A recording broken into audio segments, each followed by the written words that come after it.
Hi guys and girls, I'm Obsidian Ant and welcome to 3301. This is where I take a look at the news and happenings in and around Elite Dangerous. Today I'm going to be looking at the Horizons beta release, which is due to hit this week, along with the Horizons PC specifications reveal. I'll also be taking a look at a bunch of new screenshots that have only just been revealed, showing off a few things that we haven't seen before, along with David Braben's 2 new sneak peeks. After what seems like an absolute age, the beta for Horizons is finally arriving this week. David Braben recently confirmed that the beta release date is still on schedule for the 24th of November, although he did say that it would be tight and that Frontier would let us know if anything changes. The newsletter on Friday reiterated that Horizons beta is indeed being released this week, although notably it didn't mention a specific release date. Just as I was about to render this video out for upload, David Braben released another sneak peek. In the video description of this video, he mentioned that whilst Tuesday is still theoretically possible, there were some issues last week that meant there could be some potential delays to the release of Horizons beta, and that these could delay it by up to a few days. So I guess, as with patch 1.5, we're now in a position where we're just going to have to sit back, hold tight and wait and see when the release is actually going to be. To access the Horizons beta, you'll need one of the beta level packages, and these include the original Alpha Access program, the original Premium Beta Access, the Lifetime Pass, or the Beta Horizons pack.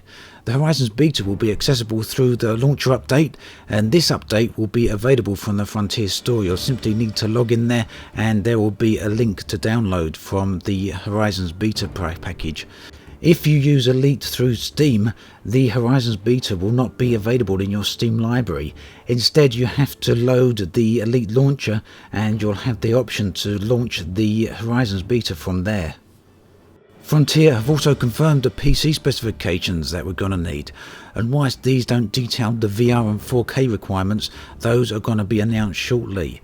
But for now, here are the minimum and recommended specs for Elite. They say that for PC minimum specification, we're going to need a quad-core CPU running at 2 GHz, 6 GB of RAM, and an NVIDIA GTX 470 graphics card or an AMD 7240. The recommended specs are an i7 3770K quad-core CPU or an AMD FX 4350. The recommended RAM requirements are 8 GB, and the recommended GPU is an NVIDIA GTX 770 or an AMD Radeon R9 280X. These or better will be what we should be aiming for.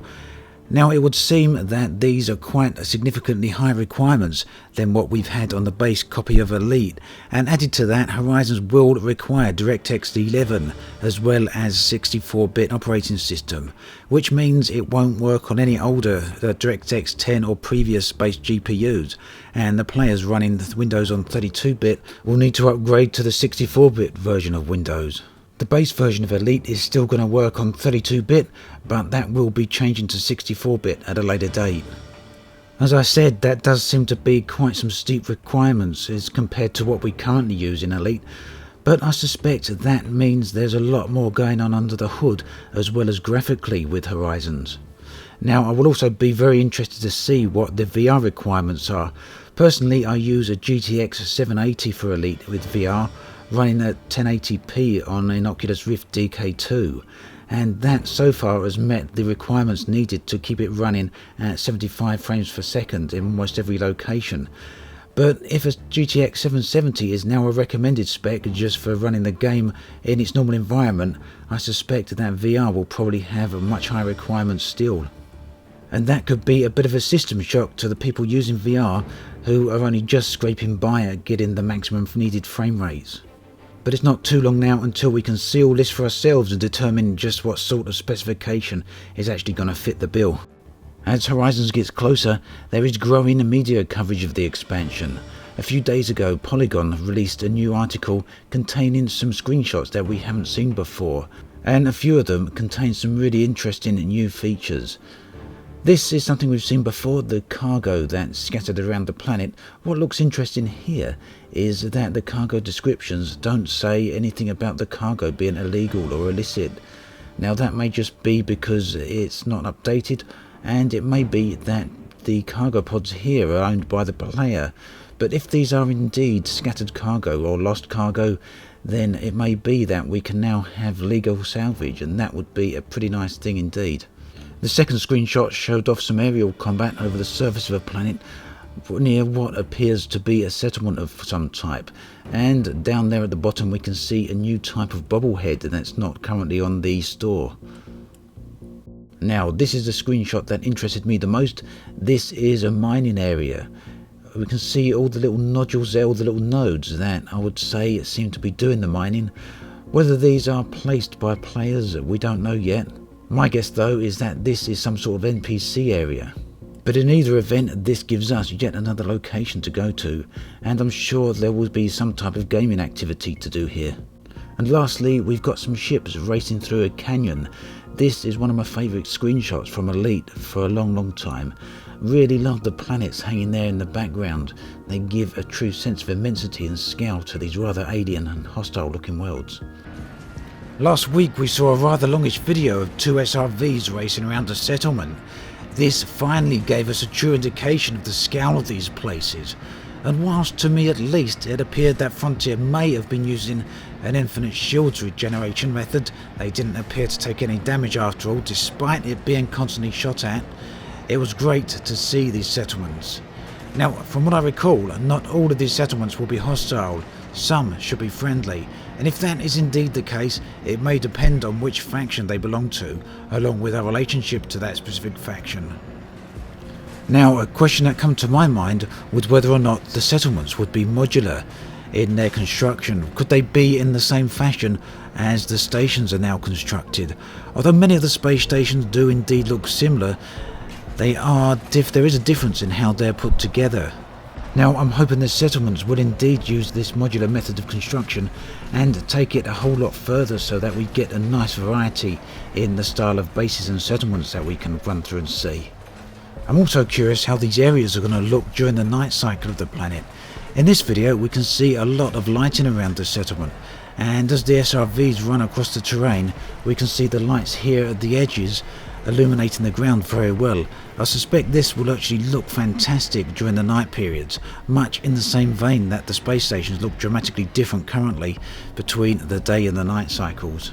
And that's something I'm particularly keen to see, especially with the planets that are near interesting stellar bodies such as nebula or massive gas giants. On Sunday night we were treated to yet another sneak peek from David Braben. This time was the longest one we've seen so far. It was over Kalari Oasis. We got an initial flyover of the planet and then a flyover of the settlement. This was actually a very comprehensive sneak peek, as it connected together many of the things we've been shown independently before. And we also got another look at the UI screen between the commander's legs. It looks like there's a lot of room on that UI for additional features to be added, so it may be. Also, seeing the Vulture externally was a bit of a strange sight. Don't get me wrong, it's a very nice ship, but seeing these smaller sized ships up on their legs on the landing gears seems a little odd, because they have to be up very high to allow room for the SRV to get by underneath. On another note, and I've mentioned this before in regards to these playthrough videos we've been getting from Frontier, we always see the same type of planets, the ones with the brown ground texture here. Now, going on what Frontier have said previously, there are going to be a variety of planets releases in the initial release of Horizons, and we should be seeing high metal content planets as well as ice planets. Now, although we saw some of them in the Creating Worlds video they released very early on, we haven't actually seen any of them from the ground yet whilst playing, and that's something that I'm still hoping is going to be in the initial release of Horizons, and it's certainly something I'm really looking forward to seeing, especially that when driving around on ice planets, the mechanics for the driving should feel quite a lot different. Obviously going around on ice should be a little bit more slippy. We also haven't seen the effects of different gravity on the SRV and the ships yet. They all seem to be on roughly 1 gravities. Now, some of the planets are going to be a lot smaller, meaning they're going to have a lot lower gravity, and some of the planets are up to 7 times the size of Earth, meaning they will have much heavier gravity. I guess one of the reasons Frontier may not have shown us that is because it's harder to actually visually see the differences, and that's something you really need to feel when you're playing it. Again, something I'm quite keen to see, and something I'll be talking to you about when I finally get to play the beta later this week. Last week on 3301, I announced a competition for winning a bobblehead. The winner would get a chance to choose between either a male or female pilot bobblehead. There were a whole load of entries, a really nice response, and very pleased with it. The draw was held on the Gleam website, a site that specialises in doing these types of draws. Now, without any further delay, here is the result of that draw. So, congratulations to you then, Cody. I'll be contacting you very soon through your email. I plan on doing a load more of these draws, so keep an eye out for another one of them in the future. I'm going to be doing plenty of videos over the coming weeks on Horizons. It's by far the largest update Elite has ever had, bringing with it a huge amount of content. So there's going to be a lot of stuff that I want to cover, and I really look forward to bringing that all to you. As always, thanks for watching, and I'll catch you guys and girls next time. My journey continues beyond the core of the galaxy, and I've discovered a brand new nebula here. This was an area I was fully expecting someone else to have discovered before me, but it turns out I've been through quite a number of systems within the nebula, and I've not yet seen another player's name attached to any of the planetary bodies at all. So it seems that perhaps I've at last found my very own nebula. This is by no means one of the huge nebula, but it is around 100 to 120 light years across.